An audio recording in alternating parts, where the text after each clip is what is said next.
Want to know how much the center government spends through its budget every year? This year it will be rupees 50 trillion. That's a huge lot of money, more than the GDP of a country like, say, United Arab Emirates or Ireland. But does this money get spent? Because lots of people and all of us think this money is for spending and giving a boost to the economy, and we are concerned when this money doesn't get spent. Well, you'll be surprised to know about 30% of the amount which the center sends to states does not get spent. As a maverick observer of the Indian economy, I like to take these discussions with you, and it gives me a lot of pleasure when you are able to notice when a new episode is up. And how do you get to know that? By ringing on the bell icon. That tells you when a new episode is on. And now, onwards with our story.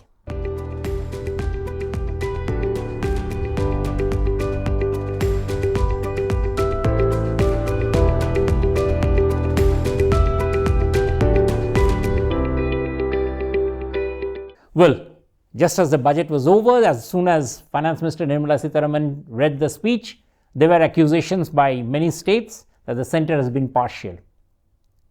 Now, first of all, a Makhana board. Does it need the central government to announce? The state government also could have announced, but the states don't do so. But I won't go there. My biggest point is states do not spend the money that they get. How do I say so? Well, for the last few years, a good piece of work that's happening in our budget is the level of transparency. Off-budget borrowings have now been put on the budget numbers. You can see how much the government has actually borrowed. This budget has introduced another piece of data. It is the data on single nodal agency. Now let me explain what does it mean.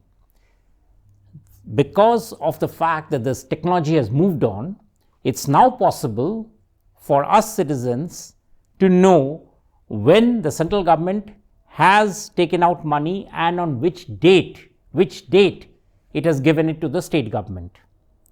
We can also know on which date the state has spent that money. So, exact amount of the money that is being spent every year, which earlier needed an auditor to tell us years later what happened to that money, can now be seen real time. And that real time data, as you can see in this report in the central budget, this is the expenditure budget part 1. It shows scheme by scheme what is the amount of money that has been released by the center, what is the amount of money that is lying unspent with the state governments as on 31st December 2024. So it's not as if the money isn't come to the states. The money is lying with the states. Now what does this mean? Why is the center showing this data? Well, for the center, it makes it easier if it has to reduce, if it can actually take out just that much money that it needs to give to the states, it reduces its borrowing cost. For the states, there is a predictability if that data is available. And for us citizens, what is the advantage? We get to see if the money has actually been spent for what it is supposed to mean. Many states complain that we don't get to spend on health and education. Health and education budgets have not risen. As this data shows, states are sitting on massive amount of money which they have in their pocket and they are not spending. Just take a sample. Interstate movement of food grains, amount of money unspent, rupees 4,636 crore sitting in the different state treasuries. School education, rupees 11,516 crore. Midday meal, lots of states say they don't have money to pay for the vendors to pay their children. Amount of money sitting with the states, rupees 5,200 crore. Health and medical education, rupees 7,000 crore. Swachh Bharat Mission, rupees 12,319 crore. We are talking of stunting of the children. Anganwadi schemes, the amount of money sitting in the state treasury, rupees 11,932 crore. That's 12,000 crore of money that has not been used by the states. Now, I am not going into which state has spent the money, which states haven't.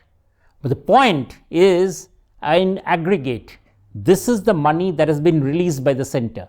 Forget about which party is releasing it, which party is not releasing it.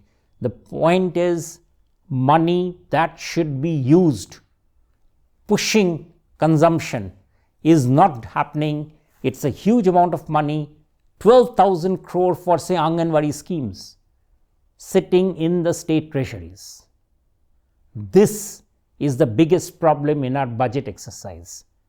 Why is it so?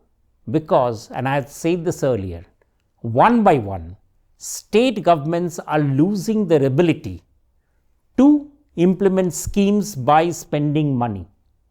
States find it much more easy to hand out freebies, cash support to people.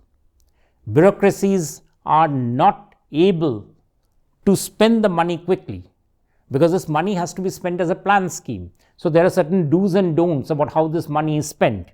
You can't just simply rush to spend, give the money out as checks to people.